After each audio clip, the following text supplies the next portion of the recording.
So tensor is a family of numbers. So today we're gonna try to understand the brief history of tensor. It starts with Sir Isaac Newton and ends with Albert Einstein. So this is the timeline. As I said, it starts with Isaac Newton.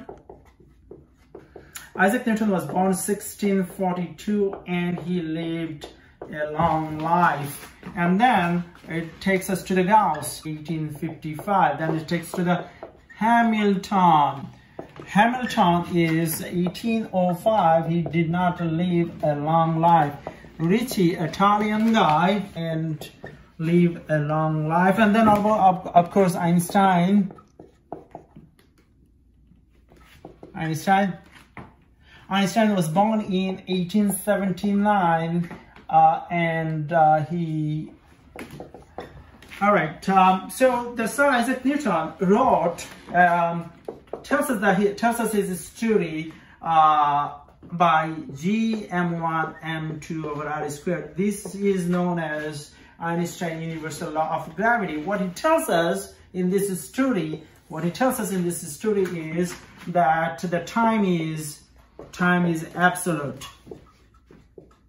Time is absolute because, according to Sir Isaac Newton, is space-time flat.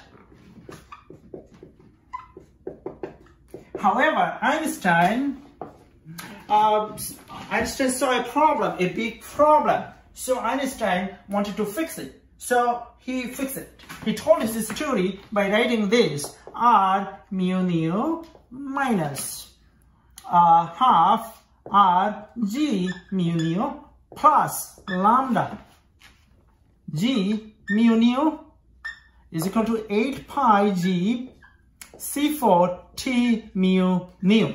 What is Einstein tells us? Is that almost same thing? No, not almost same thing. Exactly opposite. Time is relative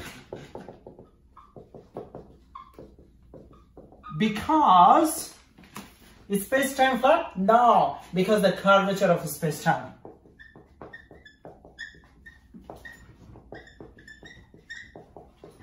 So how did he do that? He used the mathematics created by Gauss, Hamilton, and Ricci. How did he use it? Gauss first uses the notion of tensor in differential calculus. Hamilton created the word tensor and find the application of tensor, and Ricci created tensor calculus. Now, if you look at this equation, this is Ricci tensor. This is metric tensor.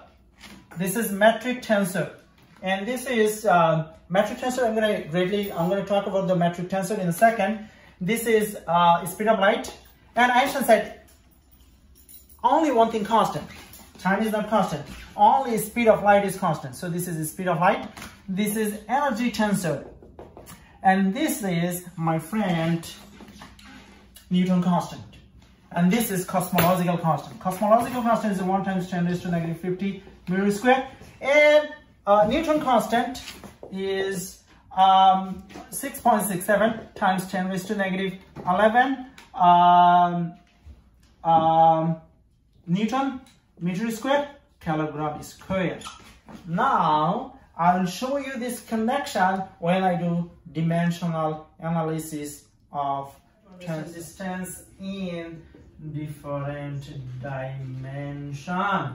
So what are we talking about? We have the dimension notion of R0, R1, R2, R3, and so forth. Now, when we talk about R0, we're talking about actually point. When we talk about R1, we're talking about the 2 point, which of course makes line. When you talk about R2, we are talking about Cartesian plane. If you put a vector on the Cartesian plane, you can find the distance of the vector.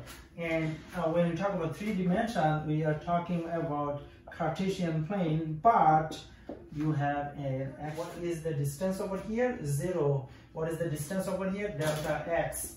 What is the distance over here? D is equal to delta x squared plus delta y squared. What is the distance over here? We can generalize this: x squared plus y squared plus z squared. Of course, now we're going to see the hands-on version of this one. I have the x component, the y component, and the z component. So this is my x, this is my y, and this is, oh, I can't write z, too bad. Now this is my vector. So I have two sticks to represent the vector. So let's use this as a vector. So vector has an arrow, so make sure I have the arrow at the end of the stick. All right, so now what are we gonna do with this one? We're gonna have to put a ruler. So because we have to find the length, that's all we've been talking about. So you're gonna find length. I have identical rulers, so that's not a big deal to find the length. We can find the length in a way that we talked about in the class, projection. So I'm going to show you how this will allow you to understand projection. So projection of x on v and projection of y on v is equal to, so projection of x on v. So this we're going to call, of course, v. So projection of x on v is, let's see what is it.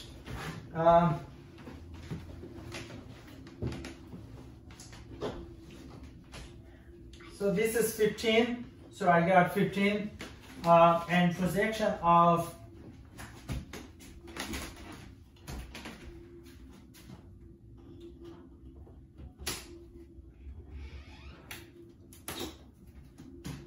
so this is 16. So now if I take the calculator, 22, it gives you exactly 22, 21.9, but yeah, 22. So this one was 15, this is 16. So the is 22. Now we can take another identical ruler to find how accurate it is. This is 21.8. So this is 21.8. So we can find the errors. So this is 22 minus 21.8 divided by 22. 1% error is acceptable. Now I'm going to show you the math version of this. So let's draw this 3 dimension on the board. So now I have x, I have y, and let's put two vectors. So I'm going to call R1 and I'm going to call R2. So I want to find the distance between distance between these two. So I'm going to call it R3. R3 is R2 minus R1. So I'm going to go ahead and write down R3 and the all component of R3, which is Rx, Ry, and Rz. So 2x minus R1x, R2y minus R1y, R2z minus R1, Rx squared plus Ry squared plus Rz squared. Now let's replace this right here. So what do I have over here? R2x minus R1x squared plus R2y minus R1y squared plus R2z minus R1z squared. Now R3 squared is equal to, what can we rewrite it? X squared plus y squared plus z squared. We can rewrite it as linear combination. So how can, I'm going to give you a few minutes to think about it, pause the video and try to write it in linear combination or dot product, or maybe both, because the same thing, two sides of the same coin. So now you check your answer with me. So I have R3 squared is equal to delta x squared plus delta y squared plus delta z squared. So R3 squared is equal to delta x plus delta y plus delta z. So this is the dot product or linear combination. What makes it linear combination? Multiplication and addition. So what am I going to do? I'm going to write it in dot product. So this is going to be dot product. So delta x, delta y, delta z, and then I have delta x, delta y, delta z. This is good, but if we want to go higher dimension, then the Pythagorean theorem is not enough. Then we have to introduce the tensor as Einstein did, 101, 010, 001.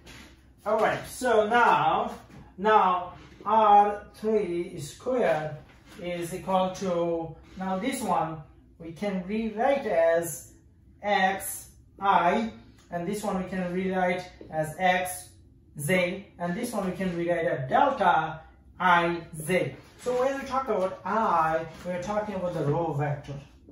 When we talk about j, we talk about the column vector.